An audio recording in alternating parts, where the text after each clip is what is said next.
era omu ku bantu bennalumba gwe nasookera kuwabamu nga nakava mu obsessions yali Sindi kubanga era bajjanga mu obsessions batuwandikire ki enyimba kayimba kyako like this bakata kunyenyeza twalina yakamanya tewali yakamanya ke kayimba kanga akasookera ddala akafiirawo kafiirawo immediately tukaziika era ne tukaleka zenze nyimba zembala 8 kati endala ne zijjanga zikola ki naye ng'ako ke kasooka naye ate oyogedde bulungi kubanga nange sikamanyi ebyaddala naye ate kyewuunyisa nti newe nafuuka kye nafuuka era nze nasooka okukireeta ne ngamba nti omukyalo oyo yampandikirayo olwimbalango lwasola ki olwasooka terwakola. Talented artist Mukama yamuwa.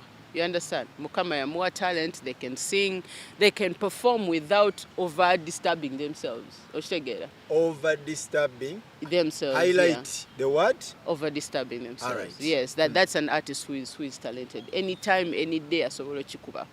Then a skilled artist ayiga chiyige. Then the entire time abalwanagana nacho, and most of the time I know kuongerezaako ebintu bingi nnyo okukola okucompensating the fact that aina base. But ne appreciating her. Thank you for giving me your time. Era ne mulemerako nnyonga yakakawandiika kubanga yali akuba namanyi najjako muka video kange n'ayitamu n'aka introducinga noka introducinga mu intro ne kati ne mwegaye ne mugamba kati noka introducinga ojjeko mu video biki teyasobola ate yo video yo n'agikola ki ate yazimba mutima n'agaana n'ogijjamu naye kati lwaki oba oyagala osazeewo ku mentoringa si bwe kiri audio yakakuwa n'okakolera video yagaana oyitawo ayagaana oyitawo ne ngamba owange osanga sinatuuka kola ki kumuyita nenkita kale let's believe you for a moment. That's what you want. So why are you fighting the one thing that you mentored? Ate sivanga obere ne music nga buli omu muyimba tekitegeeza oli wakabi kitegeeza everyone can sing your music. You're as talented as anyone in the room. That is why everybody can sing your music. Okay. Kati nze some music they can't sing because I'm more talented than anyone in the what? In the room. Yes. Bob Marley. Abantu bonna bayimbanga ennyimba ze. Yeah, One Love. Michael Jackson. Yeah.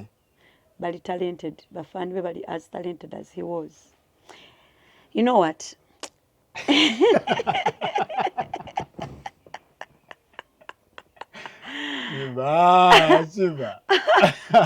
No. Yeah. You know what? Yeah. All I'm going to say is omukyalo yamanyi kyabaakola. Kiryoke yeye rating ate n'abatamanyi nabo aba rating wekiba ekyo kyekimufuula omuyimbi owaki owakabi. Yeah. Sirina na bigambo bye. Because that I don't understand what that means. So my fans, you know, bayimba musical. So basically, baba as talented as you. Baba as talented as you. So Taylor Swift, so Beyonce. So Mr. Semakula, but David Lutalo. Bwe bayimba ne bafani bawe ne babadde mu Rema Namakula. But if me I can sing. Mbadde ku up country shows the Rema Namakula. Yeah. Nga bayimbi bayimba kigambo ku kigambo abawagizi be. Yeah. Kwegamba nabo bali as talented as Rema Namakula. Kiba normal like kati yanoonya kyayagala kuyimbira anifa abayimbi. Tunamusasula ddi.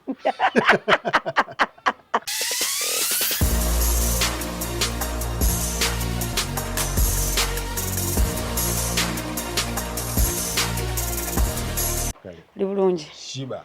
Wangi. Nange nsanyusa okukulaba. Babigambo nababulako. Bakuba obulango naye ki? Ayenga wa. Oli kitabe kiri open. Tebasoma. Kiki ekyabalemesa obisoma? Kamfati. Yojiba Shiba eyo akayimba ako mbotooko. Lyrics ezo zannemu okutegeera up to now. Sizifunanga. Babigambo. Katonda anyambako. Ndi akawunga n'entula. Ebyaddala nno. Entula zo zikola. Zikola omubiri weziti. Kisoboka. Tula. All right. Balamusizaako mwenna gye muwangala okubeera nga mutufuna bulungi enze Sakozi Farouk era nga ndi wano ne Queen Shiba. Oh yes. Bakuba obulango naye nga wa. Waliki? Nali kitabo ekiri open naye tebakola ki tebaasoma naye Shiba buzibu oba baasoma ne batabitegeera bani oba oluyimba olwo lulina Shiba oluyimba olwo lulina ebigambo bingi. Yeah, it's actually one of my favorite songs. Okimanyi yemu ku tuni gye wakola confusing abantu I know. up to now. And it's one of my favorite songs too.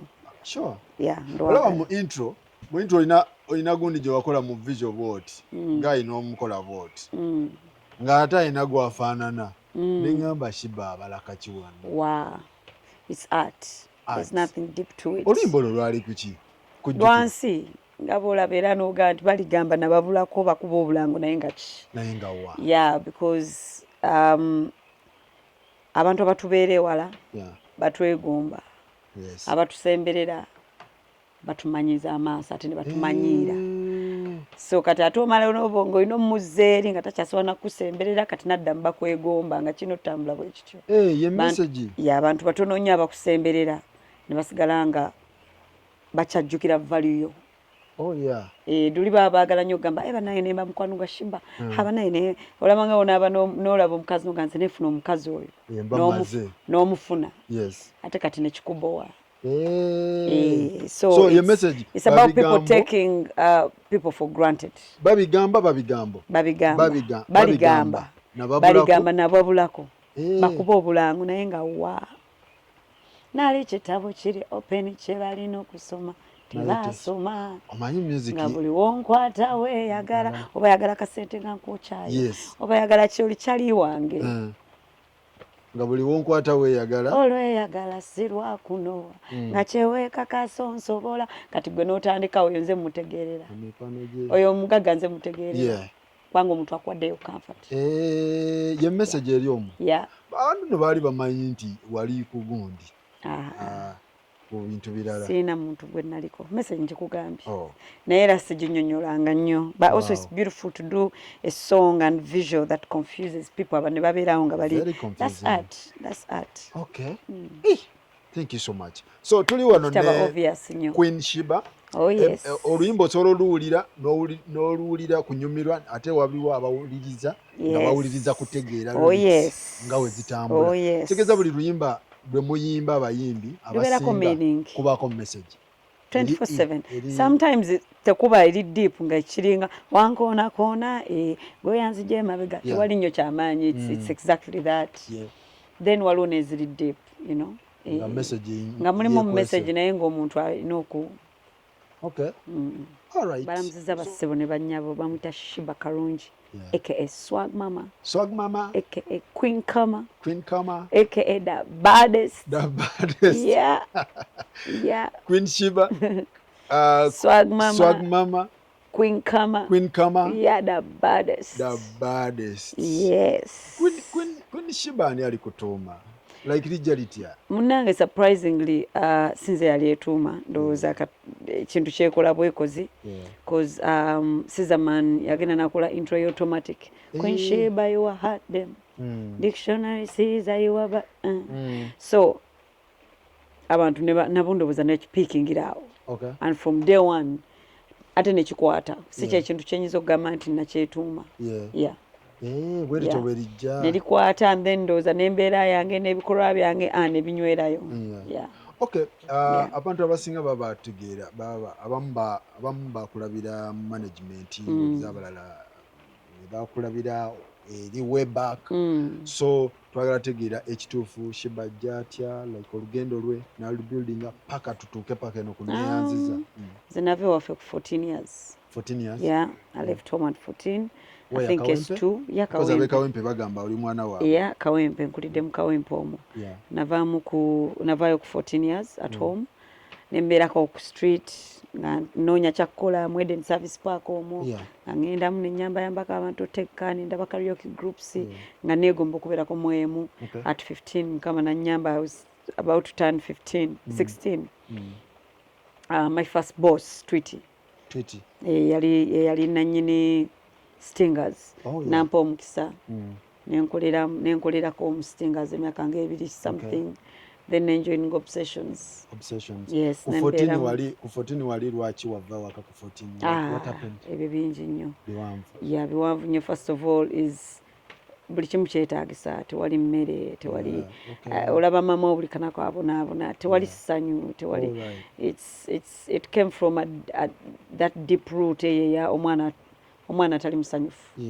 Era omwana waviire waka ku myaka 14 to be honest wabeerawo ensonga because omwana omuto ye aba ayagala kubeera waka ne maama we yes mubeeramu obwo obuntu ne bakuba n'ogamba kantoleko naye nga si kyekyo omwana ayagala kuva waka ebyaddala wabeerawo ensonga so ensonga zaali nnyingi okusoma kwa lutalo osomera nusu gumu kanana naye bakugoba buli kiseera osomera mu bigere embeera ewaka si nnungi gwe ng'omwana nga tolina mirembe kati n'olowooza kanfulumeko noonye ndaba oba waliwo ate obulamu obulala obusingako buno bwe ndaba so that's why I left home ate ng'omutwe gwaye guŋŋamba muganda wange omuwala yafumbirwa 15 nange ngenda fumbirwa ndi wa 15 so that didn't work for me in my head nengamba kanfulumeko ku nsi ndabe but I love dancing so netandika okunoonya Eden Service Park biki tebyali byange of course leero osule mu kayumba ka sikaali gye wasomeranga kayimpe muslim awo olala osuze mu kyaki olala nga tolina gy'obeera emmere ya nalina mukwano gwange nga buyita Yasin ku kaalo okwo nga bambi maama we be baali bannannyini Gombe restaurants mu kibuga omwo so nga bambi andeetera emmere olweggulo bless him era mukama amuwe kyasinga okwagala for that tusinandeetera jackets ez'okwebika mukayumba kasikaali kemmagendo sulamu and he was a good guy bambi mukama amuwe naye kyasinga okwagala because that moment was difficult so okufunayo omuntu ng'akuleetera emmere biki so it was hard nenvaawo ati nengende bwayisa ati it's hard as a young girl but mukama n'akola ki nannyamba nenyingira stingers nenjivamu nga mu mwaka gumu kitundu 2 nenyingira obsessions mu mbeera eyo yonna wakola otya survivinga baseddume bintu ng'ebyo because oba okyali mwana muto I think surprisingly oba mwana muto naye sayina interest y'ekyo yabintu ebyo sayina interest y'ekyo at all ng'ate nkunama nkola biki naye ng'eyo interest sigirina nga instead mbatya namba so of course mwawingamu embeera gy'otayinza kwewala abasajja bakulu abatali myaka gye bakukwana so gwe kennyini nga gwoyina nga mukama akubikkako akasubi kubanga ku ssaawa eyo oba tomalina kyokola naye mukama akuyamba n'akubikkako akasubi the fact that focus yange teyali nnyo ku ekyo ne mukama I was very protected by God.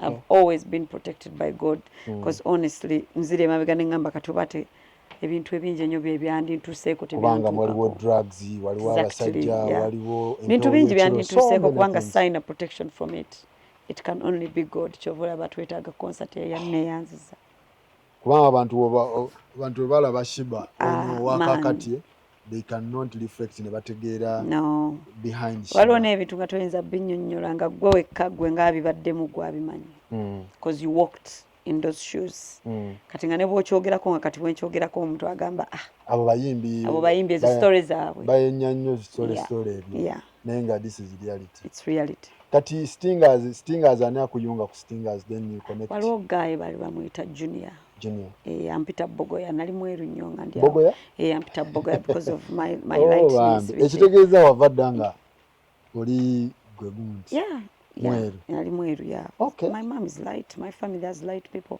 but that's beside even the point so I think yansanga mu bathrooms Junior nga abadde ndaba alaba nnyaawo sivaawo nansanga mu bathroom ne mugamba kati nze nva mu y'abasajja naye ava muki nva mu y'abakazi ava mu y'abasajja nagamba nkulaba nnyo wano biki nemugamba njagala joininga group yammwe nga mbeera buli lwa mukaaga ku Eden Service Park nyingira mangu ne mbayambako at least kyonna kye mbayambeko ne nnemeramu wasayinanga na 10 ate lwakuyingiranga so nenfuna chance nangamba kankutwalire bosi wange biki nangamba enkya jangu mu rehearsals ne nali sobola kuzina to even save my life nga nkwagala ne sikikolangako so ne bangamba katujja kuba oyiga mpola mpola jangu ogira omayiminga sabalabanga bazina ku stage me I would just smile so through Junior Medi. That's okay. how. So vamu Stingers then nolaba Obsession. Vamu Stingers kati ne Stingers yali ekolera Obsessions egye mizanyo gya National Theatre. Okay. Nga baagala extra members, extra dancers. Kati mu Stingers ate nze awo meetingira ate Obsessions twagenda nga ba extra dancers. Yeah. No. So Mulindwa nandaba ate nali nakaddanze mu byange ebya karaoke Cleopatra n'avaamu. Kati nga banoonyaawo. Replacement. Yeah. No oyingirawo. Yeah. All of a sudden natono mara n'okola ki? Not even all of a sudden nali nga mu rehearsals Obsessions ezo nayo yali challenge ndala. Nali mu rehearsals for like 6 to 8 months nga sirinya ku stage. 6? Yeah, to 8 months nga sirinya ku stage. Nga ate rehearsals kuba? Ate nkuba rehearsals every day. Ne oluusi nengenda ne kuzimu shows naye nga kiki ekyaliwo? Kati nga Obsessions erina ba partners bazungu. Okay. Abaana balina okusala then ne bali balina okusalawo then Mulindwa tasala nga tekyali mu mikono gye yekka then abawala nabo bagamba yava mu karaoke lwaki atatu joininga atya. You know, ate nga nabo tobanenya balaba bakoze emyaka gyabwe toyina kumala gava mu karaoke ate then ne wano bagamba it was ne omusajja Mulindwa era bless him. Paka nakati kyovula bachali wange nayimirira family ku magulu ge nanwanirira nengenda ku stage okumala after 6 or 8 months ng'oli awo nga rehearsing oluusi nemba werekera nako era show yange yasookera ddala Obsessions nzogenda ku stage yali Street Jam. Gyewasooka okuba? Yes. Naye nga abasajja baali tebasalawo? Obanga bano be bataagala ojoyininge levels nga balaba levels. Nakyo kisoboka. Nakyo kisoboka naye waliwo ekikono awo. Ekikono kyali nyingi mu Obsession. Yeah. Decision eyo yange ogenda ku stage yali so hard to be made. But gwe wali olaba ng'oli ready? Yeah, I wanted because me I love dancing. Yeah. Kati nga ndabira ddala eyo dream buli omu yali ayagala performinga. Obsessions was a dream. Yes. Yes. As a young girl nga tubalabireyo waggulu, you know. Yeah. No, ate wamala oyingira then nomala n'osalawo nenvaamwe nga nange ate ndaba ekyate tekinkoledde nenvaamu nengenda mu solo life nenumba nasooka kukolerako mu dduuka the Shibas awo Kampala Road wansi wa High Table. Yeah, nga neeya because olina okurentinga kati ovudde mu Obsessions babadde basasula buli kimu biki kati ogenda mu bulamu bwo olina okuba nga olina source of income. Yeah. So waliwo omukyala nga mwita Shiba ne muganda we Tony nga balina edduuka awo Kampala Road ne bampamu ekicuba nga nze noonya ba client managinga biki be bampayo kasente ate nange bwe neeya ne shootingayo ka video bwentyo. Olwo Sizamani omugwako ddi mukola automatic? Munoonya namugwako I think mu bars awo ku Swangs Avenue bali bagiyita Muswangali at that time. So olwesire twemeetinga nga bwe musanga mugamba mpandikira akayimba nanga nja kuwandikira kati lumu nampita nampereza akayimba nangamba booking a studio nja kujja kuyambeko biki ndi solo olwonvuddeyo eri nkole n'akasente ku boutique ndi solo. It took me some time era naye namala nampita ne musanga mu studio Muswangali Swangs Avenue right now. Na recording akayimba nali nakakola nzekka automatic yaliwo yali amumpandiikidde nzekka kati nakawuliza ndoza ne kamunyumira nateka mu verse ate even better nekinyambako. Yeah, so nako ne kanzijako ate wennali tene kantwalako ewala. So yali first project yo eyimide oba wali already wa hustle? Nali already na hustling nga nkoze baliwa nkoze buli kyokola nga nkoze awo ennyimba eziwerako kambalage biki. Yeah. Okay. Kati ova mu solo ate what next? Olwo solo why? Pushinga nengenda nga pushinga naye nga tekikola kakikyaganya kyatwala emyaka awo nga ndi awo kikinga finance obanga si finance nga abantu bakyaganya bagamba kibulamu buli kimu kirina time yakyo. Yeah, bagamba ate tagenda tuyimbira awo tasobola abaana bu Obsessions karaoke girl narrative netandika okukula nti gwe tosobola from there. So but I persisted nengamba ngenda lemerako because munze nalinamu ekyo ekintu ekyagala okuperforminga so much nengamba ngenda kulemerako. I don't know why omutwe gwe gungamba one day nenfocusinga nenemerako nempushinga paka nakola ice cream era Sizamani yamuwandiika thank you Sizamani era naye yamuwandiika nenkola ice cream ngenda omutwala ku radio TV nga bagamba ice cream kinaye babananga tebanono naye biki kitawo emyaka 2 nkunganya nkola video ya ice cream ate kati yo neyisawo oluyimba ice cream video kwanga yali yanjawulo biki Brenda Nambi yanyambako okukola costumes feathers nezija South Africa nayo show nezija nazo nga njaga kukola kintu kya off nenchikola netutunga costumes nga kiro tusula tutunga ni Brenda Nambi did I think made men's shooting ice cream if I'm not mistaken netukola video mukama nanyamba nikola ki nekwata ate omwo mwenajja management yange yaddakaawo eruno oluyimba ni yalukoledde nze nalukoledde biki ani yakoledde video nze najekoledde okay tumitinge nefuna manager omupya ataawo ate netumuvinga okuvaawo paka ate nga bwe nali nakatera neziramu nenfuuka solo artist. Shiba ebyo byonna bindaga nti kulemerako olugendo lulimu okulemerako kungi persistence kulemerako bw'otalemerako okuwangula si kukwo kubanga okusomozebwa kungi nnyo so okusomozebwa being solo n'okunoonya video kola oti presenter promoter push biki wonna wabeerawo waliwo byonna wakikola gwe bayita banana yali akuyitaani oli kubanga wali mweru bogoya kakati nga balaba kabogoya kakati kabogoya tebakasumbuwaawo mu ndongo solo bakusumbuwa but nga bwe nagambye in the beginning mukama yagenda nanyamba paka kati focus yange si ekyo focus yange nga unagamba omwana omuwala anyumirwa omukwana sinyumirwa kunkwana saagala kunkwana si kyekintu mbu kye omusajja kyakola nempuliranga bannange mpulidde bulungi nnyo no so nava butonga ekyo tekiimpressinga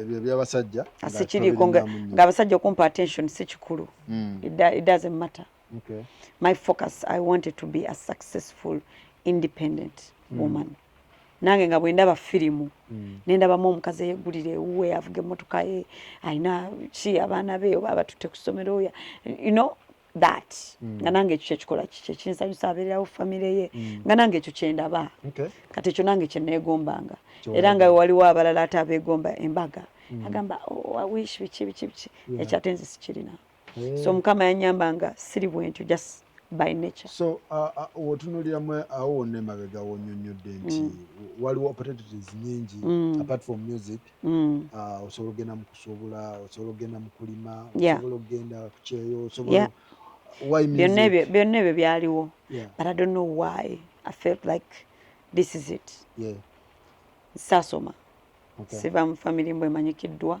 sayina guidance so I followed my instinct nengamba kino kiraka kyensobola mu ngeri gye nawuliranga nga ndi ku stage mu ngeri gye nalemeranga mu kulaba documentaries videos z'abayimbi nga kyekintwalira nange obudde and if you realize ekintu kyosinga okuspendinga mu time ng'okola either kigenda kukulaakulanya oba kigenda kukonya kati na spendinga nnyo time nga ndaba performances ndaba stages ndaba kati ng'ekyo ndi obsessed with so I realized nange ekyo kyenjagala it was my passion but little did I know that it was also my calling music in the beginning it was a passion just nkyagala ndi performer but I didn't know it was my calling. I'm a performer, I'm an entertainer. This was it. This was supposed to make me successful. Naino okulemerako okutuuka kweyo level. So muzeeyo like muzeeye nga yankyawamu emyaka nga 2 nga mwegayirira buli kanakungulu nga bizibumu nga n'ebintu byange bemba muleetera oluusi tabyagala literally kuzaalukuka like no yali takibayinze ng'alaba kubanga we nakugambye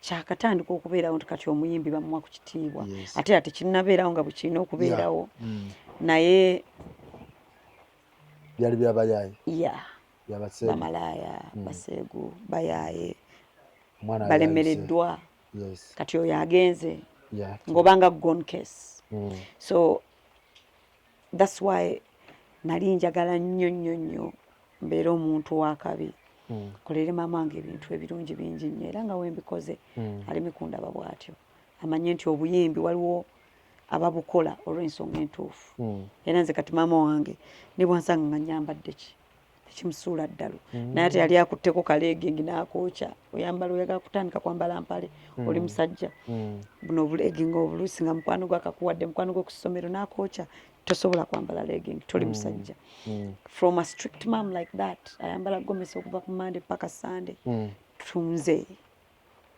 kwenchiba nyambala nga bwenkola ki bweyagala but nayita kyakifaako tekimukwatako kati ye ng'omuzadde alabye ebizze bikola ki biva mu kino antegedde ng'omwana luli yali tantegeera antegedde ng'omuntu omukulu luli yali andaba ng'omwana katandise okutegeera nonno ebyabasajja sibyalika ayambala bw'ati n'ekyo sikyaliko mulimu gwokka gwabyambaliramu wabeere wakati si bwali kanaagenda ngakola ki nantegeera mpola kitegeeza abazadde bangi mu generation yabo mabegako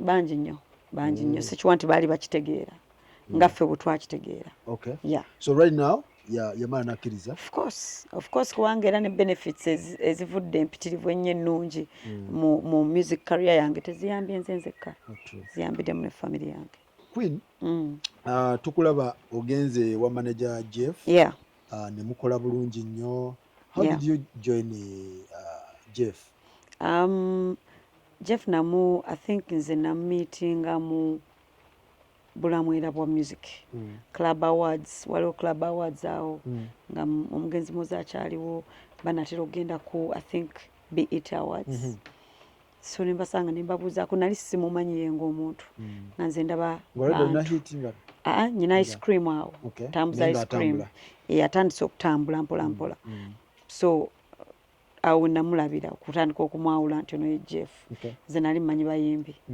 kati bali bagenda ku BET nengamba muze bannange osanga Rihanna biki omugambi wali ofaani we mu Uganda bamuyita Shiba and he left it off biki kati nga waliwo awo manager we ne bampulira nga bamuyita manager Jeff so kati nange nempiiki nga nti ye yasaali mu bulamu bwabwe nnyo nti okumulaba buli kanaku so ice cream afuluma bagenda ndowooza ne mu America ne badda n'okudda nkubira ngamba kubanga nakolako ne video yaabwe Magnetic ya radio yes kati nga mmanyi nenkola n'oluyimba lwabwe actually before that after Magnetic ndowooza ye nga ajjukira omuwala yakola ku Magnetic naye nze ate nga nzijukira bayimbi nga omanyi tuba tumanyi bayimbi oyinza obutamufokasinga so ankubira after some time ngamba akana akayimba ka ice cream kakakabi yani akakoze video nga mugamba ani yafunye costumes nze kenyini okay that's nice bichi kana akayimba katambuze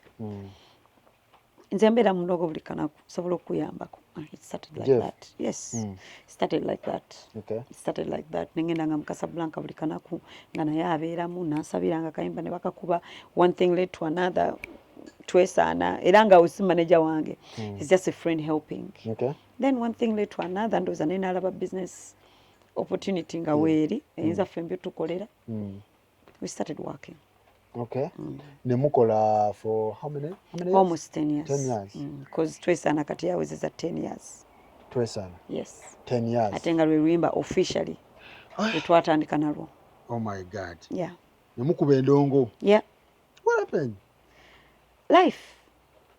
life we need to normalize tulina okumanyira nti nga bw'ova ewaka ate nga oliye maama wo naye n'ova ewaka n'ogenda it's normal tulina okumanya nti mu bulamu tumitinga abantu mu jjani yaffe ne tutambula nabo paka jjani yaffe nabo weggwako ate ne tumitinga abalala ate ne tukola ki ne tweyongerayo yensi twatuka ekiseera nga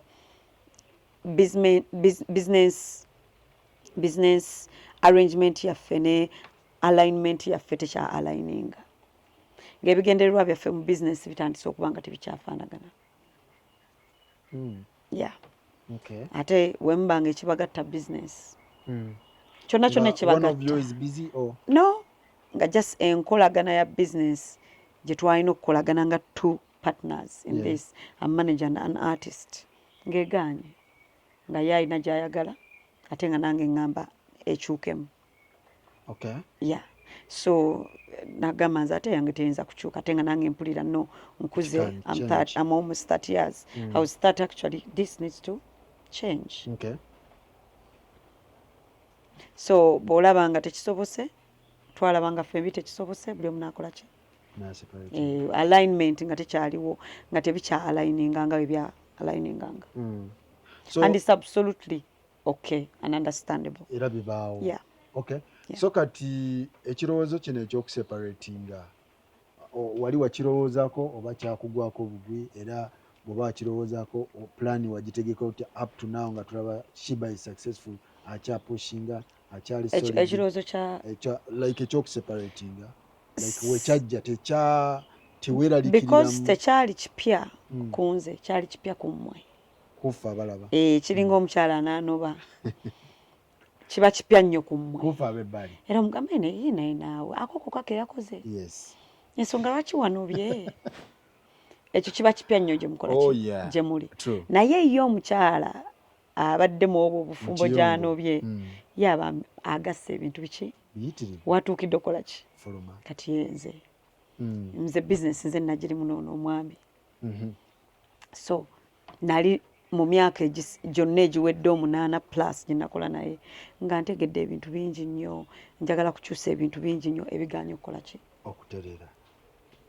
So eventually omutwe gwange ne gugamba omanyi maybe Jani wano weekoze ki weekomye nze ne mwami Kiwanuka.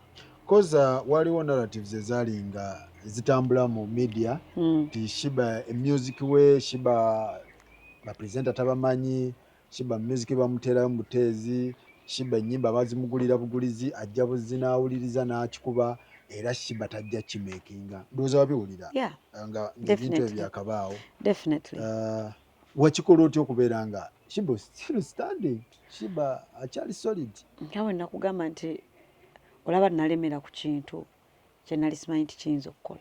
I want you to think about that. Nalemerako ekintu kye nali siina idea mukiyinza n'okukola kiri mu mutwe gwange but simanyi oba actually byendowooza bituufu naye nenkiremerako. How about kye natestingako nemanya nti kikola for 10 years or 8 years for almost 10 years obviously ngenda kiremerako. Okay. Kwanga already ntestinze no testinga nti nsobola okukikola. True. Cause before Jeff nkugambye nze nali ne managinga. Era aina naye we yansanga. You understand? Shiba nkutegeera kati. Do you understand? Yeah, I understand. Naye aina we yansanga teyanzija waka. Oba nagamba bana akana nkasanza awo kale kakasobola okuyimba. No, I had shot 8 videos. Solo artist. Including, yes, solo artist. Sina gwe mmanyera nga bebagamba. Sina naye nyinamu automatic. Nyinamu baliwa. Yes. Nyinamu ne ice cream. Hits. Yes. By then. So, by then, guess what? Ice cream up to today I'm performing ku listi zange. That was my project. As a solo artist. I'm not as naive as people assume I am about my business. Kitegeeza oli waleeta ebiboozi. I'm ne managing nze solo artist. So those people don't know about biki wakiyitamuko. Nakiyitamuko.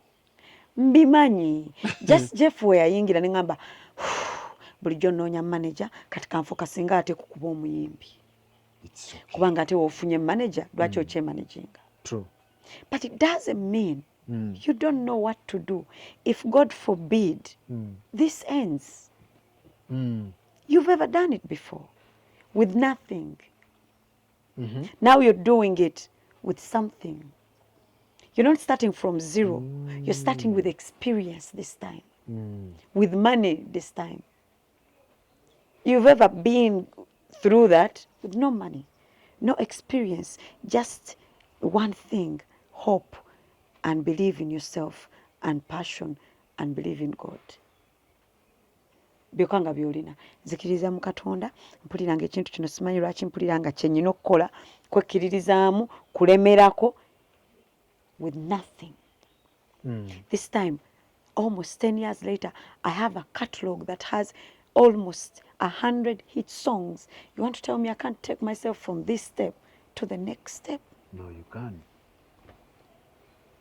Okujjako nga nange business njibaddemu nga sijaagala oba saagadde kugiyigamu. Naye we mba alert ng'era nali nkimanyi mu mutwe gwange nti newe kitaba kyonna obulamu bw'ensi buno, I have to survive on my own. True. Nobody's coming to save me. So I want people to always understand certain things before judging. Because tulabyeko ba artist era baali baagala kuteekamu ekyo kibucket nti artist yenna ali well managed, maybe in a music label, baali under a good management, we bamuta asaanawo. Era tulabyeko ne bekiremeredde nga naye baagala kuteeka mu eyo bucket yeyo. So one wagezaako baprovinga. So kyemba njagala nti okubira omwana ono torch either ali mu label oba ali mu management ennungi, ayinza olowooza nti obulamu bukoma ku ki? Ku management eyo gy'alimu. Ano ekyo man, it's not even just a management thing. Nga tuvudde kati mu industry, nga tuzze mu nsi ng'ensi, ne waaba taata w'omugagga oba maama w'omugagga, enkya ku makya avaawo. Ne waaba literally ng'ebintu tebiweddeewo, avuddewo. Bw'atavaawo ebintu biweddewo. You have to at one point think about if everyone else around you is gone. Do you have yourself? Can you actually move the next step for yourself? Because management yayinza n'obutakola ki butakugoba oba muyinza n'obutaawukana oba gweoyinza obutagigoba. True. Ne wabaawo ekijjawo nga life. Yes. Japanese.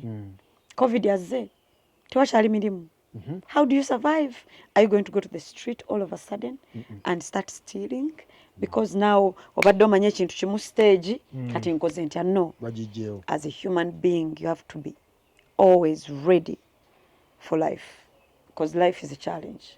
It has its ups and downs, and that will never stop. Bamama baffe babiyiseemu, bajjajja baffe babiyiseemu, but ekyawula ow'akabi naawe omutiitiizi are taking risks. Yes, take risks.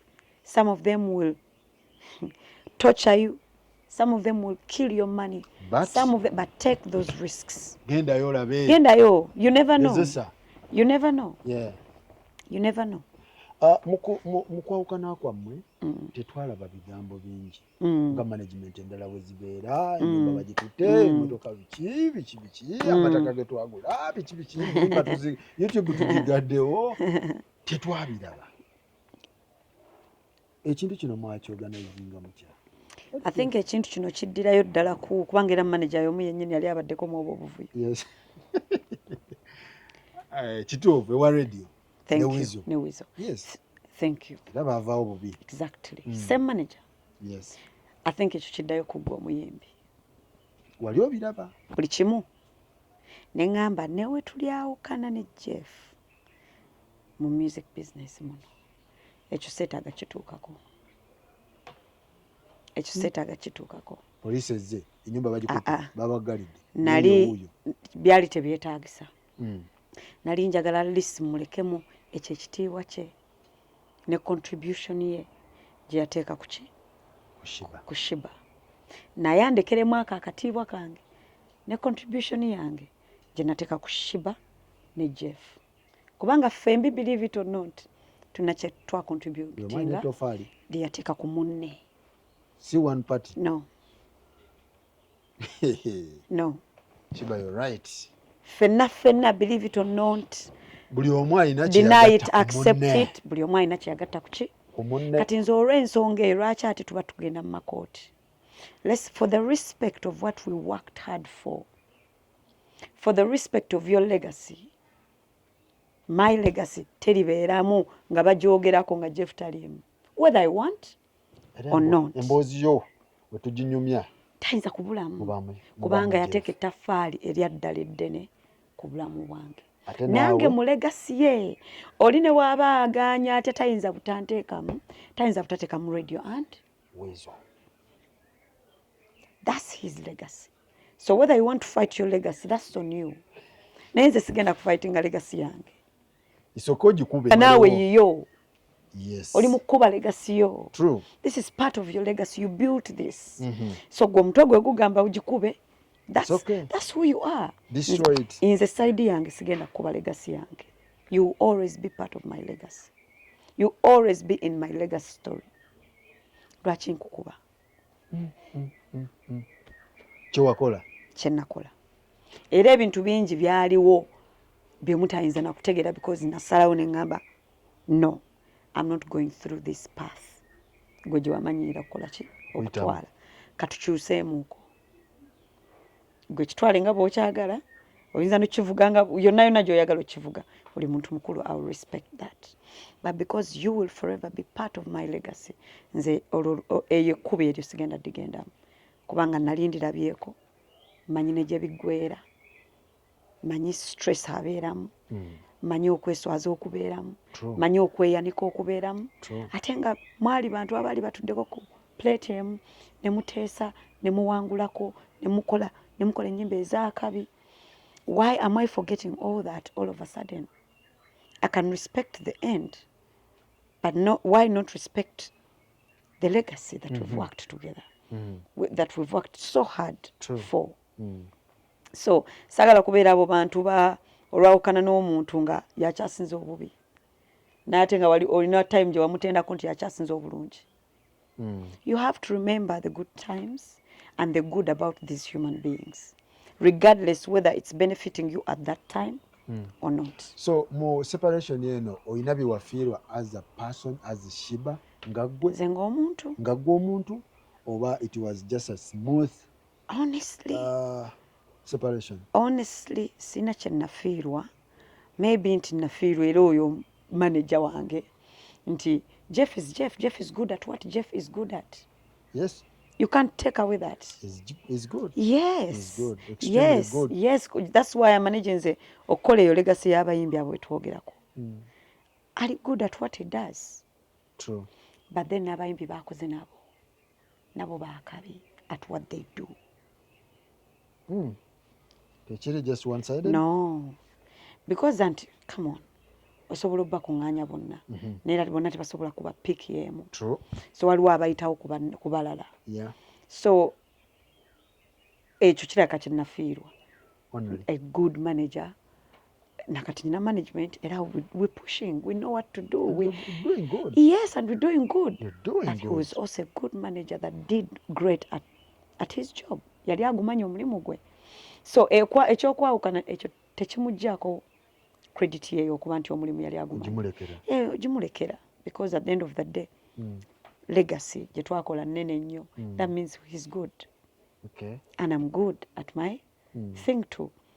Because the chino mutwe Shiba, most times abayimbi bendabye nga YouTube bagiganidde simanye ettaka lye twagule Busabala. Byonna ebyo ebimu byaliwo amataka nedda. How did you manage them? Amataka nedda because for me I'm very, how do they say it? Mu Luganda abakazi nga nze ndoza mubayita oba bampisambi balugezigezi.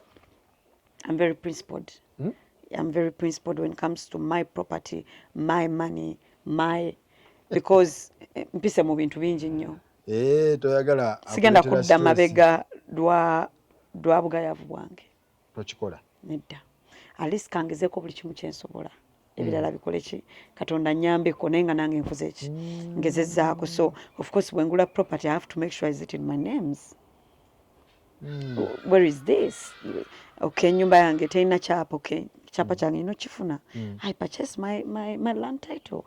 So toyinza ebyo byonna biyita nga woli si wuwo. Olina bikola. I mean they are right procedures. Bw'oba tokimanyi mukamera kuterawo abo abantu. Beweebuuzaako ate ne bakuyamba. Yep. So each and every property that was mine era siyinza kubireeta mu drama yenna byasigala bintu byange era naye ebibye ne bisigala nga bibye. Tetwalina mu nkaayana yadde mu music. Yeah. Shiba. But not in property. Shiba. Ompadde ekifaananyi ekinene nnyo eri abantu abatulaba n'ababa abakwegomba ekituufu kye balina okukola butuufu. Thank you so much. Oli mukazi mugezi nnyo. You're welcome.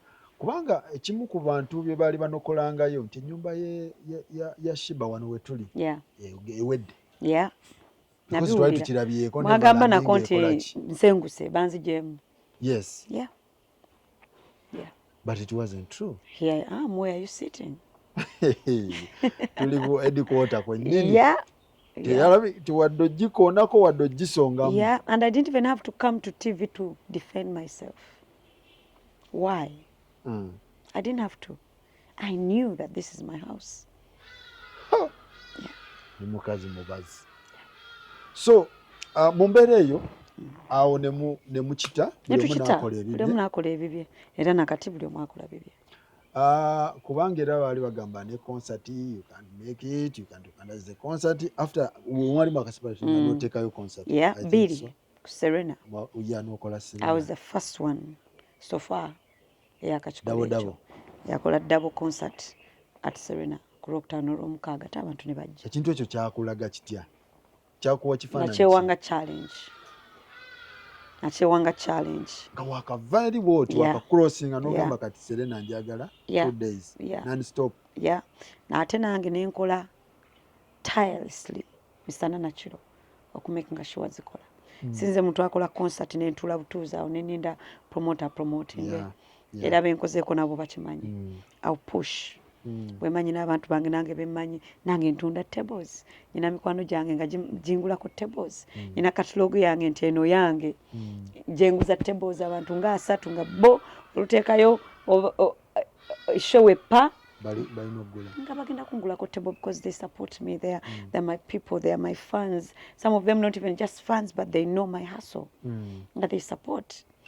And even my immediate friends, niwesanga nga mukwano just go siba na agula table because amanyi hustle yo. True.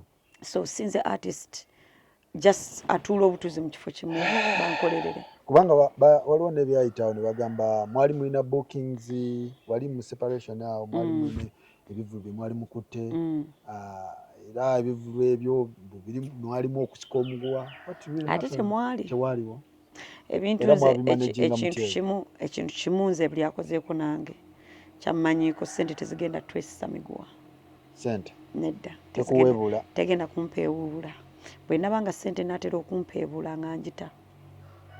So n'ebivulu bye nakolera obwereere mu eyo time nabikola baklayanti baffe bo baali baasasula tebajja kuyingira ate mu bizibu byaffe bya management era nabikola byonna ne mbimalayo. Wayimba? Bulungi nnyo ne mbimalayo okutuukiriza ngono wagamba ne receipt yeno. Buli yaleetanga receipt wagamba? Nga nkola n'eddirisa akimanyi atugenda ne tukola. Amabanja gonna wagayimba? Yes. So ekyo twakisolvinga by nze kukola the right thing. So ka deposit kitegeeza wali okalidde oba waliwo? Ate nze saawa eno nali simanyi deposit era nakati saawa eno simanyi deposit. Okay. Taita wange nze muntu wemba ne management ekola byalina okukola. Byebikola. Gwe engeri gy'otwalamu ekyo kiri gy'oli. Engeri gy'okikozesaamu kiri gy'oli. Naye nze yo my manager. Ebivulu byonna wagenda n'obikuba? Yeah. Nga tosise muguwa wali? Yeah. All right. So mu mbeera eyo buli omu abuuza actually nga tetunagenda awo before wali emabega wakola Cindy yakuwandikira oluyimba right? Yakuwandikirako ku luyimba? Oluyimba ngo lwasookera ddala mu studio nga nakumu obsessions balita kunyenyeza. Ne wabaawo amawulire agagamba she mentored you. Okay. So mu lugendo olwo lwonna ndaba abantu bangi abazze. Who is your godfather? Mu music industry. Who mentored you? Omuntu eyamentalinga Shiba. Kuba tetwagala abantu bajje beesomere ku bantu mu mawulire nga ebintu byali birala nga ne nannyini byabimanyi bulungi nnyo. You get? Kiboyitegeera. Mentor wange mu music business.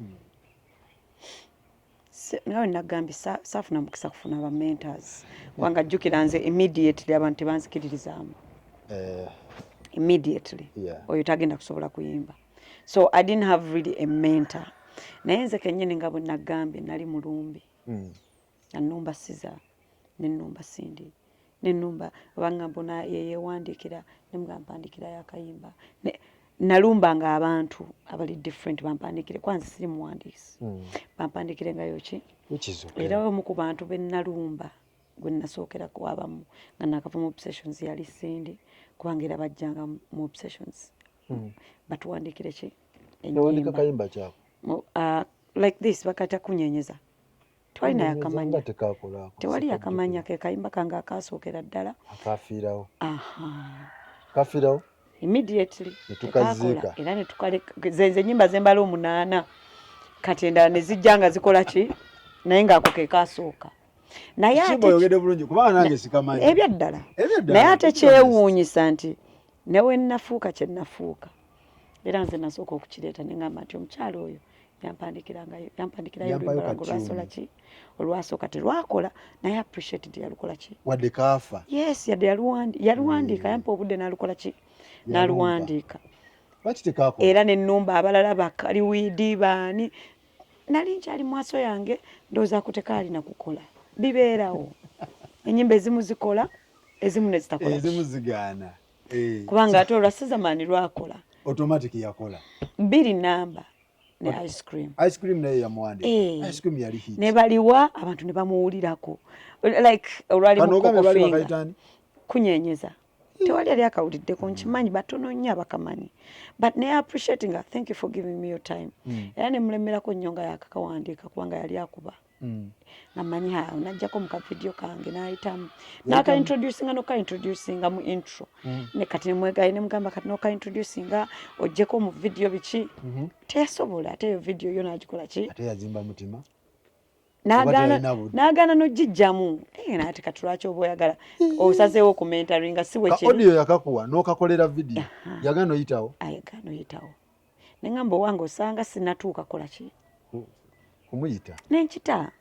Ate ne mu appreciating your time gye yakola ki. Yakuwa. Yongera ne nnonya Sizamaani ne nnonya Bakaliwiidi ne nnonya saali muwandiisi so nga nnoonya abantu okukola ki nakati siri muwandiisi. Era nnoonya ba writers ne bakola ki. Okutali musango. Bampandikira not at all. So your story word twisting is entirely up to her. Being your mentor. Kale, let's believe you. For a moment. Okay. That's what you want. So why are you fighting the one thing that you mentored? Kati byonna sibitegeera, but like I said buli omu aseringa story yenga bw'ajagala. Amazima ekirungi agamanyi nange ngamanyi. Okay. All right. Shiba Bato Yagwa Yolo Festival, then it was a very good show. Era faba mawulire twakoleramu nnyo. Like everybody, abakola, promoter bakola, service providers bakola, everybody worked. Yagwa.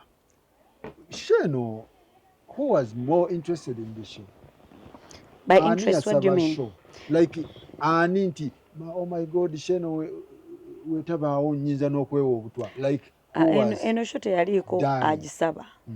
Eyasooka ogisaba ndowooza yali ye eddako nakyali management yange enkadde. Yasooka osaba. Management yange enkadde negamba teri Bato. No billion, no Bato. No billion, no Bato? Wali oyagala kawumbi? Management yange yali ekaagala. Gamba no billion, no what? No Bato. Yeah. Nekibeerawo awo mu bantu. Nze kati mba management 4 years later. I'm a businesswoman. Nze awo nendaba opportunity yaki y'okusanyusa abawagizi baffe ffembi. Buli omu atwale ssente ewaka n'abawagizi baffe basanyuke ne industry ekole ku ssente ewa soda akole ewa capati akole eyo show buli omu yakola. Ngamba why don't we do business? Nengende wa mwami muwanga ne museeringira ki idea n'agigula naye n'agyagala nnyo. Ebyaddako awo byali business purely. Bamukubira n'asayininga naye bamukubira nti tulina business waliwo business ajja bweti n'agamba of course nga waliwo ki sente nga ndeese sente ku ttebo.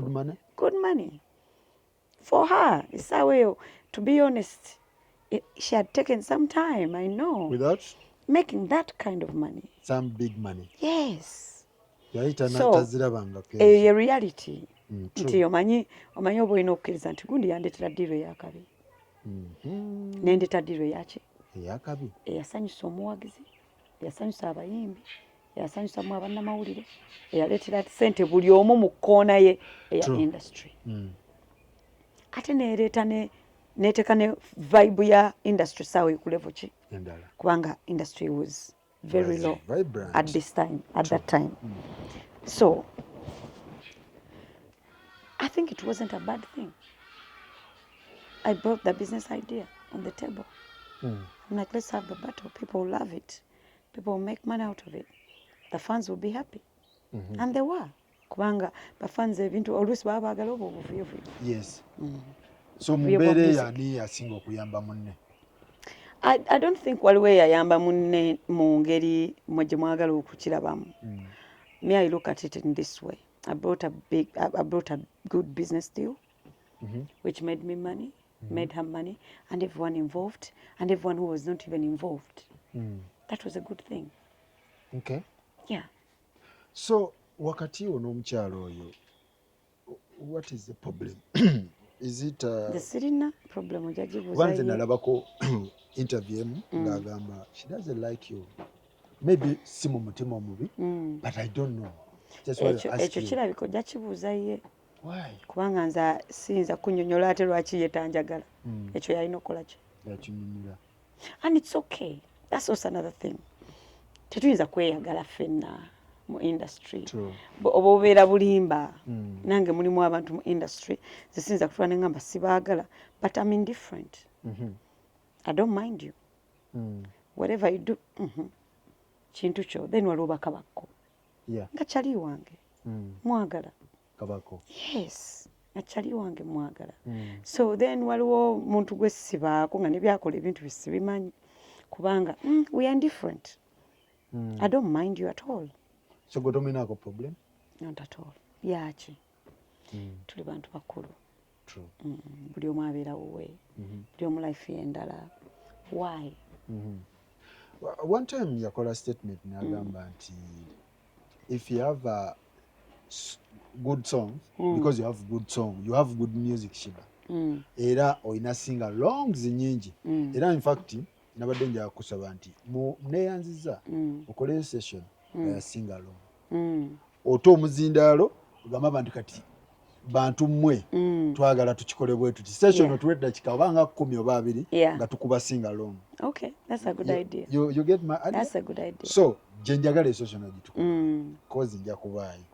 Naye nagamba nti kuba namubuuza nti Shiba ina good music era abantu bayimba music wa Shiba.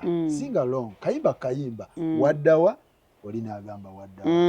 Ne bagamba nkujjukira oli n'agamba nkola ki? Nkujjukira. Oli n'agamba kino okitegeera. Almost tunes ezisinga. So nagamba nti we okubeera n'ennyimba nga ziri sing along. Tekitegeeza nti because yasooka nagidivining nti waliwo talented artist waliwo skilled artist. Talented artist yabeera nga tayetaaga so much training nga bw'aba performing ayimba doesn't over disturb herself when he or she performing. Okitegeera yoyo talented artist. But skilled artist abeera nga over disturbing herself to perform, to sing. Ne mugamba ekya sing along zizi. Nti nagamba bw'okubeera n'ennyimba nga buli omu fani bo bazimba nti you're as good as your fans. Obeera tobeera na njawulo na bafani, obeera talented as your fans. Kati yayimbira baani? Ye nagamba nti ye nga bw'ali ennyimba ze nga tebasobola zimba. Listen Shiba. Nti abeera more talented than the fans. So basically, yes. Bob Marley, abantu bonna bayimbanga ennyimba ze. Yeah, One Love. Michael Jackson. Yeah. bali talented, bafani be bali as talented as he was. You know what?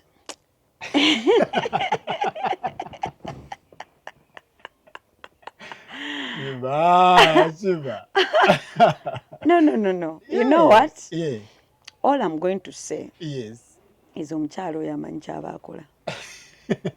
Kiryoke yeye rating ate n'abatamanyi nabo aba rating wekiba ekyo kyekimufuula omuyimbi owaki owakabi. Yeah. Sirina na bigambo bye. Because that I don't understand what that means. Shiba. So my fans, musical. So basically, Baba as talented as you. Baba as talented as you. So Taylor Swift, so Beyonce, so Mr. Semakula, but David Lutalo. Bwe bayimba ne bafani bawe ne babadde mu Rema Namakula. But if me I can sing. Mbadde ku up country shows the Rema Namakula. Yeah. Ng'abayimbi bayimba kigambo ku kigambo abawagizi be. Yeah. Kwegamba nabo bali as talented as Rema Namakula. Kiba normal like kati yanoonya akyagala kuyimbira anifa abayimbi. Tunamusasula ddi.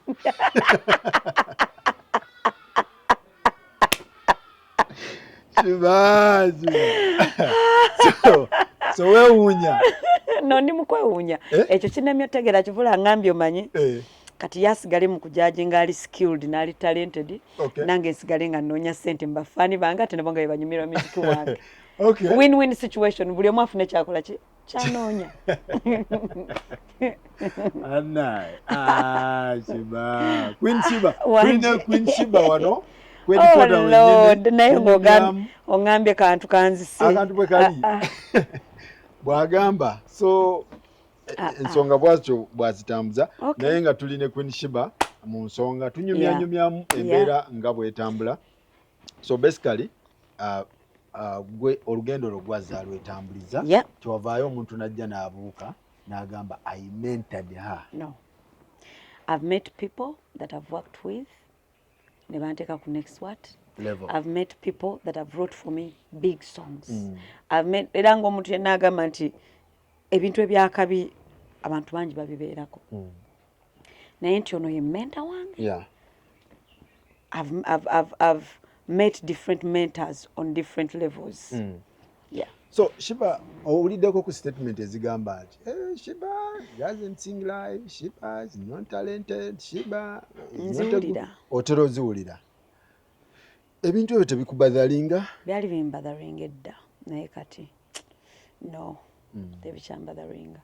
I mean tunulira wotudde. True. Man. Nzimbyewo lw'abawagizi bange. Yeah. Nakazimbira mama wange ne family yange ennyumba emitiana beautiful house. Yeah. Bakagiyingira this year. True. Next year probably inshallah na buli kimu kigenze bulungi nja bayita housewarming. Inshallah. I look after my nephews. I pay school fees for my nephews, nieces. I have done so much from this career. Kati gobo ogineminga otya. Gwamanyi. Entirely up to you. Fenna tuli wano okukyusa bulamu bwe tuvaamu. Ndaba nti ewaffe mbukyusizza. Ate nga nkozesezza eyo talent gy'olowooza gye sirina. So I'm very okay now with it because kiri okay because at the end of that day eno life eno giraba buli omu aginoonyaamu bulamu bulungi. Ate nze mbukoze mwekyo kitone ate mmwe gwe kyogamba nti gwe kyozalawa. Kati alhamdulillah ekyo ekitone ekyo bwe kiba kintuusizza wano I'm good. So for you can be more talented? Yeah, you can. As long as you can. Mbifunamu bino. Yeah, you can. Buli omu Katonda yamutonda ne favor ye. True. Kati nze no talent yange ate gwe gy'onyooma yentuusiza wano. All right. Yeah. So Shiba, criticism, negative criticism omukozi otya ebbanga lyonna because ba artists mubeera public figures. Yeah. Left to right. Yeah. Negative vibe evaayo, positive vibe evaayo, buli angle. Omukozi otya okubeera nga keeping a solid ne mission zo ne dream yo. I stay true to myself. True. Serabira who I am. Serabira yo karaoke girl. Eyalina dreams into one day nefuna stage nja kukola kino. Serabira yo munakola ki. Okay. Nakola buli kwanga at the end of the day we weerabira gy'ova ntandika okweregana buli omu. Ogenda vana kumulamwa. True. ogenda focusinga nnyo kwani yayogedde ki nina okumuddamu ki kati ate era nze siri ku mikutu siri muntu wa social media ate myaka na myaka siraba programs ya nkola bintu byange bwentuula ku TV nteekako nze byenjagala okukola ki okulaba byemmanyi nti bino tebigenda kunfendinga kuba ndi muntu lwaki neteeka mu position nga ngenda kulaba ebintu ebinyiiza omutwe gwo togufeedinga na bintu biri negative no because at which point are you trying to make to yourself gwe kennyini gwoli mu kwesabotaginga oli mu kulaba ebintu olwedde by'omanyi ebigenda okukunyiiza bw'onaamala okunyiga of course ogenda makinga decisions ezitali ntuufu obusungu ayonoona bibye every time so olina okwejjukira nti ayina ekirala nkimanyi nti si buli omuntu alina okwagala and it's okay. Yeah. So Shiba olowooza bannayuganda bakutegeera? No. Or have they appreciated you? I'm one of the most misunderstood artists, I think. In Uganda? In Uganda, yeah. I think I'm one of them. Misunderstanding enevawa obutafenga tubanga tetukutegeera nature yange ne how outspoken I am as a woman n'engeri gye nnyambalamu unapologetically abantu abasinga banjajingira ku ekyo ne bakulaba ku stage nga oyambadde akantu ne bagamba oyo tayinza kubanga alina amagezi oba oyo yeeyisa bw'ati ne bakujajingirawo and there is a reason why omuzungu yagamba never judge a book by its cover because nyinza okuneeminga cover ekintu ekirala ennyo ekitakwatagana na munda nanze neeminze cover yange oba title yange mugigule naye nga bw'omala ogigula munda eyo bintu birala nnyo you'll be shocked so I think I'm one of the most misunderstood because of that then ekirala nze byenstandingira for neŋŋamba nenyumira neŋŋamba nze saagala kufumbirwa kubanga ni mwana muto saagala kukola ki ate omukazi omunauganda omutuufu sikyastandingira for kati nembanga ndi mu batono ennyo kumpi ku 2 ku 100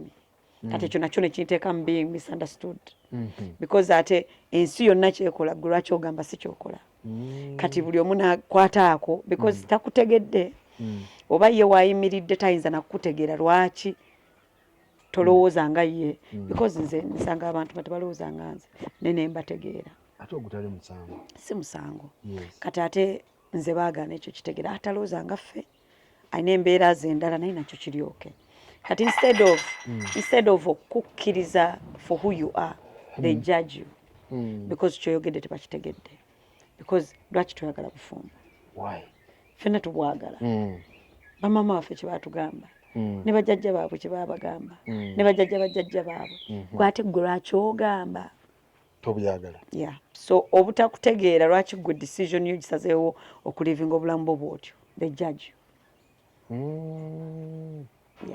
okay njagala omwana naye saagala musajja kati omuntu tebagenda kitegeera tayinza kifuna ate kati kikyotegeeza ngamba naye muli bangi nnyo abalina abaana nga temuli bafumbo ate tebatuukayo ate eyoyo tebagendayo but because era nabo naye mbategeera lwaki byo tebagendayo bo si choice yaabwe condition embeera ebataddemu eyo condition nti omusajja nandyagadde ampase naye akyagaanye nze ate ngamba ne waaba ayagala kumpasa nze saagala naye nze mbategedde naye te bo tebayinza kukola ki tebakutegeerayo bo ate mutwe gwabwe naye oyo omukazi sira kati wali ayinza mumuwasa no ne waabeerawo nze saagala simwagala yes ate nyinza okuba nga mwagadde ng'omuntu naye saagala mpase omu abeera ewuwe awo munauganda abatakutegeera kati awo togenda kuntegeera kati mubutantegeera ogenda kunjajinga because gwe ate kyotegeera kyenyina nange okutegeera ate nga si bwe kiri ffenna tulina entegeera yaffe yanjawulo have we appreciated you musically ate nga mukyagamba paka leero siina talent after 100+ songs that you love kati awo simanyi oba mwe appreciate nze but how I see that I'm appreciated nze nganze omuntu nga sigenze nnyo mu noise bawagizi bange abajja ne bajjuza ebisaawe abajja ne basasula okundaba abagenda ku mukutu ne bagula music wange abafiirawo ne bagamba ku Shiba nfiirawo kati nze ate awo wempulira appreciated and to be honest nze omulimu gwange ogusinza okunfuula kyendi kuyimba so wemba be banfudde kyendi abawagizi bange abasasula that means I've been appreciated kwanga buli kyenkoze nkikoze mu music yeah.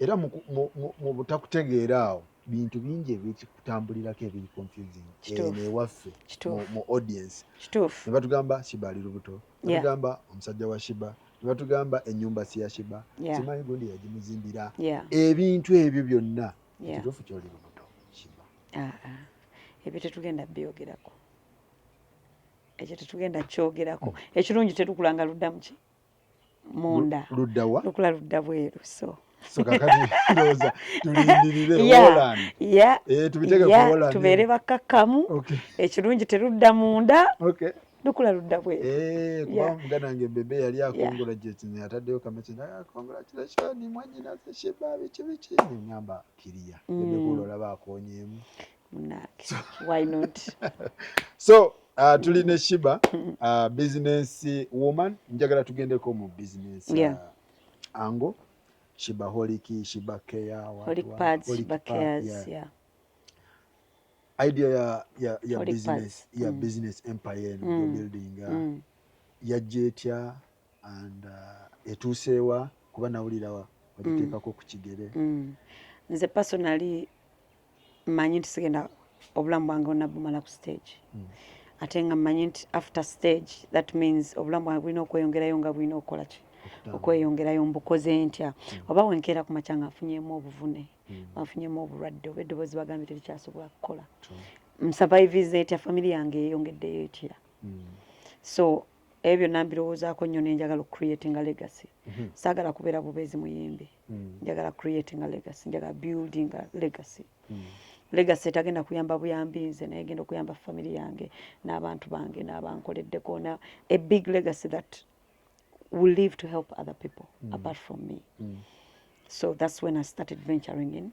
different things ebya business of course bw'oba wali ogikozeeko si byangu there are ups and downs so omala n'ofunamu experience ate n'oddamu buto ate no kati essaawa eno Holic Pads weeri n'essaawa eno ate kati omutwe gwange tegufokasinze kugireeta mu supermarket nga luli kati nfokasinze kati nfunye ntya ekyuma kubanga wenjijja ekyaayi netuukira wano ku 14 14 ate era omuntu wange omunauganda omutuufu ow'ekalamojja tajja kuzisobola eyo si solution kati nina okunoonya ati kati solution B endala egenda okukola ki plant okay tulina okunoonya ekyuma ekyekolera pads ffe nga Abannayuganda naye okay eno si etopic abantu gye baagala okukola ki nkoze ntya kati eyo hunt gye nkola ki gye ndiko ngamba nkolaganye n'ani ayinza okumanya nti guno mulamwa so misolo gye emisolo gyayitiriramu business expenditure ebeerawo nnene nnyo ate n'Abannayuganda ng'Abannayuganda betukwasa businesses zaffe ng'oli muyimbi otambula n'ogenda they disappoint because first of all integrity mu Uganda kye bayita obwerufu butono nnyo so kati n'oddayo ku plan B ate ng'olina okudrawinga buto kyekinakukolera ate nga toliiwo kyova olaba gino emyezi gye ngenda okutuulamu ate ngenda kudda ate mu ezo business zange okumakinga sure nti ki yeah. So basically wajiposing mu NGOs mweziri NGOs tumalewo eziriwo naye weziggwawo ekiddako kyenjagala okukola is plant era sagiposing ndi mukikolako ndi mukwogera with different people so I'm waiting for my time yeah for the right time so why Holic Pads? I'm personal with pads because nze saasobola ku mama wange tasobola ku affording a pad nga nkula so nga salira toilet paper towels obugoyegoye so nga olina okaddamu n'okwoza ate which is not good hygienically si kintu ekiri healthy naye wenyini ng'omuwala kikuggyako self esteem so nga ate nkimanyi tukyakiina menstrual poverty wano mu Uganda nnene nnyo abantu bangi ne wano twakolanga activities za Holic Pads abakazi ne bayimirira bemutwalidde pad ne bagamba webale nnyo Shiba tuleetera pad ffe okimanyi ababooda batulinda buli mwezi akuweeyo ennya omweko ky'omuwaddeko naye naawe ogule paadi bagamba yajja kudda naye ng'omukyala bamukozeseza ku 10 meka eza paadi. So it's a big problem. Tetuli nno wala nnyo mu Kibuye. Mu Kibuye wano. Kampala wakati. So eno kati ekiri Karamoja Moroto bakuŋŋanya ate baba Karamoja bakuŋŋanya efuufu omukazi n'atuula awo awantu wamu ne baleeta ekyoto n'afumbirawo ne baleeta nga tavuddeewo yagenze mu nsonga. So it's a topic eri deep eri sad eri naye si buli omuntu exactly yeetaaga omuntu yenna ne weetaba nti government yokka to be nice even for the government to come through naye ne weba powerful businessman n'agamba omanyi let me show up and do something that is good for the community. Shimba nga tuli kumpi kumaliriza njagala twogere ku collaborations zino zozo abayimbi so many big artists abakwenyumirizaamu n'abali bewawa collabos nga mutuufu baali a little bit nga not artists abakimakinze but n'obakkiririzaamu n'omuwaate big song tuli abayimbi bangi abayimbi bano like why gwe female artist akyasinza okugaba collabo ate ng'obawe ennyimba eziri hit kubanga gye nvudde wange nze saafuneeyo chance nnyo nakugambye nayitako omuntu gyasayite mu vidiyo yennyini gya presentinze n'agaana so because of nalumbalumba abayimbi bangi at that time si ye yekka akwa saagala bayingiramu bakudisappointing they didn't help kubanga balaba ate you're nothing so saagala kuba muyimbi y'omu nfindinga ebizibu byebimu ng'ate nange nfunye ogw'omukisa okusobola okuteekako ettaffaali ekintu ekitono ennyo ku muyimbi omulala because saakifuna njagala kukiwa kubanga ffenna tuneeyongerayo neeyo enkola then business ejja kuba ate nga kyekyali kitambula by then tomuwa kajja tufuukira egundi naye abaana bonna tunulya kabako tunulya kalonantongo topiki kasente bano baffefe busi ate saawa eno kapakat naye wamuwa Aaron Njalwala naye wamuwa Jasmine naye wamuwa ono Crystal Panda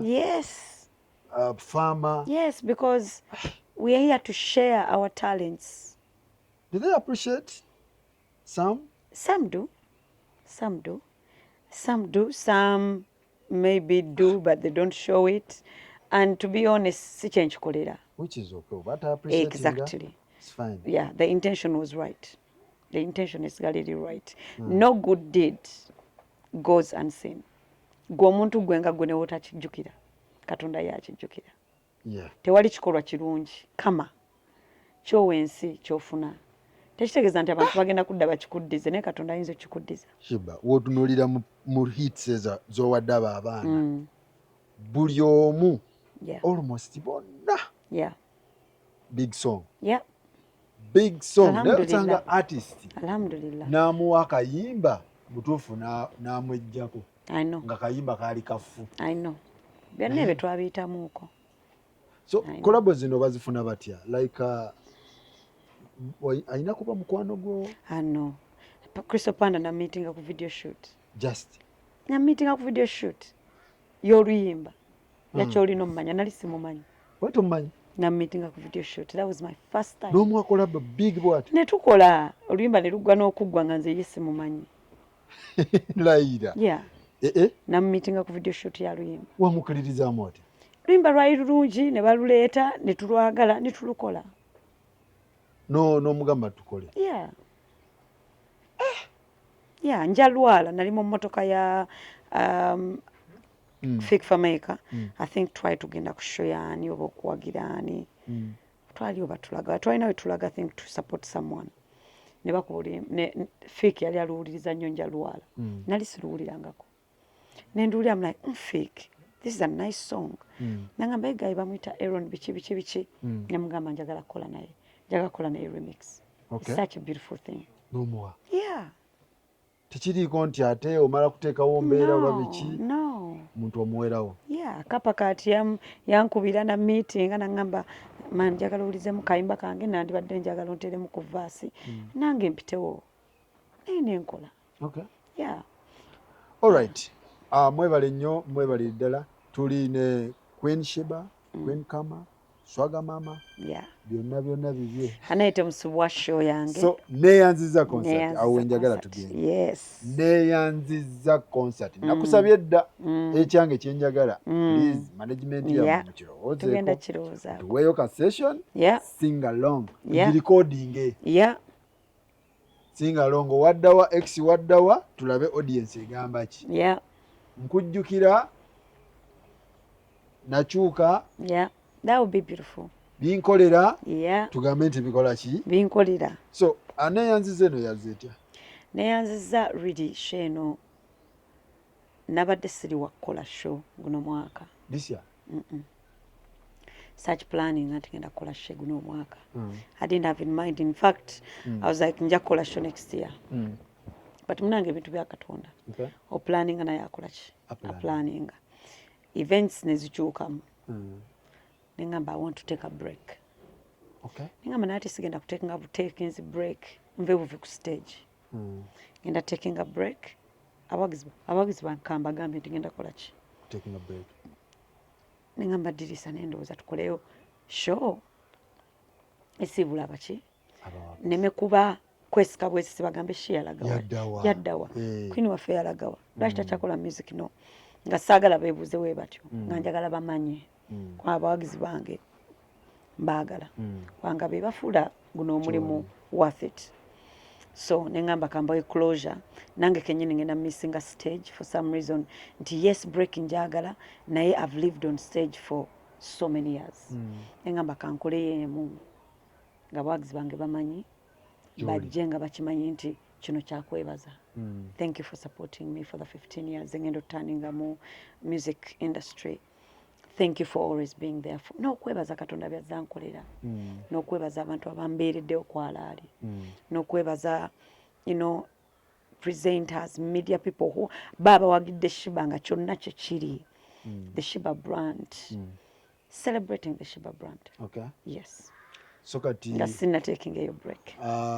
Share D, Sente Meka, abagala table. Share nga October. Gina kubeera Lugogo Cricket Oval. Wembadde sinnakola show. Wali tokolanga wa? Yes. Wasokera Africa? Nasokera Africa n'emirundi ng'ebiri. Yeah. Nengenda ku Serena. Serena double. Then yes. Then nenkola ku kati ngenda ku Lugogo. Oh, nagenze ne Kololo last year. Then kati ngenda ku Kololo by yes. Kololo nayo wajimala. Yes. Kati ngenda ku Cricket Oval gye mbadde sinnakolako. Cricket Oval. Yeah. Tebo ya milioni? Tebo ya milioni 3. Yeah. VIP ya mitwalo 5. Ne ordinary ya mitwalo 2. Okay. So tubagamba abagala tables osobola okuba ku 0780 90 16 19. Yeah. 0780 90 16 19. Yeah. Oba 0703 02 52 62. Otegedde. So 0703 02 5262 table weziri osobola okuzifuna tickets Judy Color Solution paka last machindye machindye mwazitaddewo okay paka last machindye Shero Munyonyo Ndeba Capital Bugolobi bonna weziri Mona Makeup Studio naye alina so osobola okuyita ku Airtel n'okosa merchant n'onteekamu star 185 star 9 ash star 185 star 9 ash n'oteekamu merchant code eno 4373000 njiddamu star 185 star 9 ash n'oteekamu merchant 4373000 kati awo oli waddembe oggula emmeeza zonna zoyagala ne tickets era message eyo yennyini bw'omala okugifuna gitereke message yo bw'ojja ku show yennyini abasinga bagamba aye nga sifunye ate ticket ate nga gwe jangu ne message eyo Airtel gye beekuweereza Airtel will be there oba ogiraga bulazi bo babeeramu ne code gye balaba gwe gy'otalaba nga yeeyo ticket yo. Okay. Yes. Then ab'ebweru abaagala okukozesa online cricket Quicket. Quicket. Yeah. Abagala okukosa online Quicket. Ogenda Quicket ku tickets. Quicket. Ogenda Quicket no booking a ticket yo. Zonna. Yeah. Okay. Yes. Woli eyo oyagala nnyo Shiba. Shiba akuyimbidde mbutuufu byakuyimbira byakolera Yeah. abamu mufumbiddwa ku buyimba bwe Yeah. abamu ne muwasa ku buyimba bwe Yeah. abamu ne mukola buli kimu ku nnyimba za Shiba ono si bwe kiri Kituufu. abantu babeere sebo nga mukazi yamufunira kayimba ko binkolera binkolera I know. okitegeera so kati oli waddembe bambi naye n'omuddiza Yeah. mu ngeri eyo Yeah. omukyalo ono Yeah. nobeera nga omuddiza mu mbeera eyo so break ene egenda twala bbanga ki Simanyi. Honestly, Simanyi, but I'll be back soon. Back soon. I'll be back soon. Fresh Yes. and clean. Yes. All right. Yes. What happened? Nga tumaliriza. What happened? Waliwo akavuyo ba Shibaholics. Nyembadde manyi tumaze. Ne tiimu eri. Musajja gwe ne tiimu ki? Ey'okusala malodi.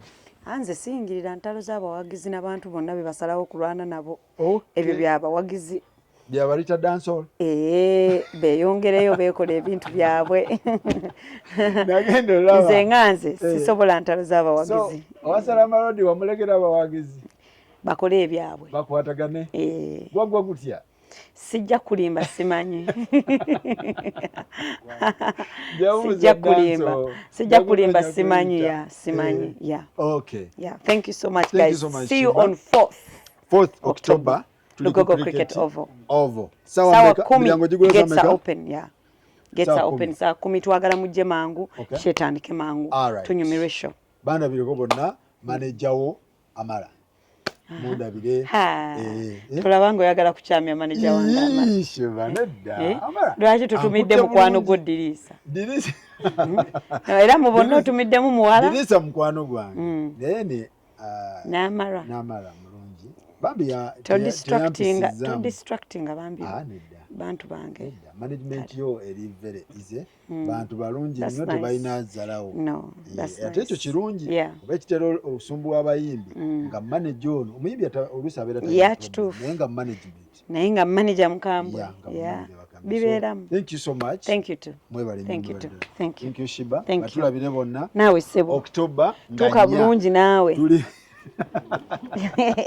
Era tukulinze. Kale.